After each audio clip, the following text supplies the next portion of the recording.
ஐந்து கரத்தோனை போற்றி, ஆனை முகத்தானை போற்றி, மூஷிக வாகனனை போற்றி, மூலப்பரம்பொருளை போற்றி, சித்தி புத்தி விநாயக பெருமானை போற்றி. குருவே சரணம்.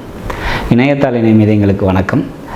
இது ஆகஸ்ட் மாத ராசி பலன். ஆகஸ்ட் மாதம் விருச்சிக ராசிக்கு எப்படி இருக்க போகுது அப்படிங்கிறத பார்க்கலாம். ஆகஸ்ட் 3ஆம் தேதி ஆடிப்பெருக்கு. அன்றைய தினம் நீர்நிலைகளில் நீராடி நீர்நிலைகளுக்கு அருகாமையில் இருக்கக்கூடிய தெய்வ வழிபாடுகள் மேற்கொள்ளும் போது சகல வித தோஷங்களும் தீரும். ஆகஸ்ட் 7ஆம் தேதி ஆடிப்பூரம். அன்றைய தினம் அம்பாள் வழிபாடு, ஆண்டாள் வழிபாடு மேற்கொள்வது திருமண வாழ்க்கை தொடர்பான பிரச்சனைகளை தீர்த்து தரும். 11ஆம் தேதி ஆகஸ்ட் 11 கருடாழ்வார் ஜெயந்தி. அன்றைய தினம் கருடன் வழிபாடு மேற்கொள்வது சிறப்பை தரும். 16ஆம் தேதி வரலட்சுமி நோன்பு. அன்றைய தினம் அன்னை மகாலட்சுமி வழிபாடு செய்வது சகல வித ஐஸ்வர்யங்களையும் ஏற்படுத்தி கொடுக்கும். ஆகஸ்ட் 26ஆம் தேதி கோகுலாஷ்டமி. அன்றைய தினம் பார்த்திங்கனாக்கா கிருஷ்ணர் வழிபாடு மேற்கொள்வது புத்திர பாக்கியத்தை ஏற்படுத்தி கொடுக்கும். புத்திர பாக்கியம் தொடர்பான பிரச்சனைகள் இருக்கீங்க, குழந்தை இல்லை அப்படிங்கிறவங்களாம் இந்த வழிபாடு மேற்கொள்வது அவங்களுக்கு அந்த தோஷத்தை நிவர்த்தி செஞ்சு புத்திர பாக்கியத்தை ஏற்படுத்தி கொடுக்கும். கடன், நோய், எதிரி தொடர்பான பிரச்சனைகளில் இருக்கீங்க அப்படின்னா அவங்களாம் அந்த கோகுலாஷ்டமிக்கு கிருஷ்ணர் வழிபாடு மேற்கொள்ளும் போது இதெல்லாம் தீர்ந்து சுபிக்ஷமான ஒரு வாழ்க்கை சூழ்நிலை ஏற்படும் அப்படிங்கிறது தான் இதில் விஷயம்.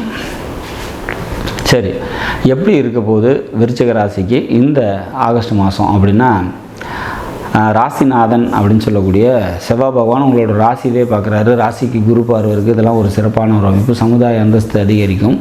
மனதில் தெம்பும் தைரியமும் ஏற்படும். பொருளாதாரம் நல்லாயிருக்கும். குடும்பத்தில் ஒற்றுமை ஏற்படும். குடும்ப உறவுகள்கிட்ட மனமகிழ்ச்சியும் மன மாற்றமும் ஏற்படும் அப்படிங்கிற மாதிரியான ஒரு அமைப்பு. குழந்தைகளால் நன்மைகள் ஏற்படும். பூர்வீகம் தொடர்பான நன்மைகள் ஏற்படும். குலதெய்வ அனுகிரகம் உண்டு அப்படிங்கிற மாதிரியான சுச்சுவேஷன்ஸ். மனதில் எழக்கூடிய ஆசைகள்லாம் பார்த்திங்கன்னா நிறைவேறக்கூடிய ஒரு தருணமாக இருக்கிறதுக்கான வாய்ப்புகள் உண்டு. 10ஆம் வீட்டில் புதனும் சுக்கிரனும் இருக்காங்க. இது ஒரு சிறப்பான ஒரு அமைப்பு. சொந்த தொழில் செஞ்சிட்டு இருக்கவங்களுக்கு தொழிலில் முன்னேற்றம் ஏற்படும். பெண்களால் நன்மைகள் ஏற்படும். தொழிலில் பார்த்திங்கனாக்கா ஒரு வளர்ச்சி, அப்கிரேட் அப்படிங்கிறது ஏற்படுறதுக்கான வாய்ப்புகள் உண்டு. வேலைக்கு போயிட்டு இருக்கவங்களுக்கு வேலையில் ரெகக்னேஷன் கிடைக்கும். வேலையில் முன்னேற்றம் ஏற்படும் அப்படிங்கிற மாதிரியான ஒரு சுச்சுவேஷன்ஸ். மொத்தத்தில் இந்த மாதம் ஆகஸ்ட் மாதத்தை பொறுத்த வரைக்கும் விருச்சிக ராசிக்கு பல நன்மைகளை தரக்கூடிய நல்லதொரு மாதமாக நிச்சயமாக இருக்கும். சொந்த தொழில் செஞ்சுருக்கவங்களுக்கு கூடுதல் முதலீடும் தொழில் வளர்ச்சிக்காக பார்த்திங்கன்னா தேவைப்படும் அப்படிங்கிற மாதிரியான சுச்சுவேஷன்ஸ். இந்த மாதத்தை பொறுத்த வரைக்கும் முருகர் வழிபாடு கூடுதல் நன்மையும் சிறப்பையும் உங்களுக்கு ஏற்படுத்தி கொடுக்கும்.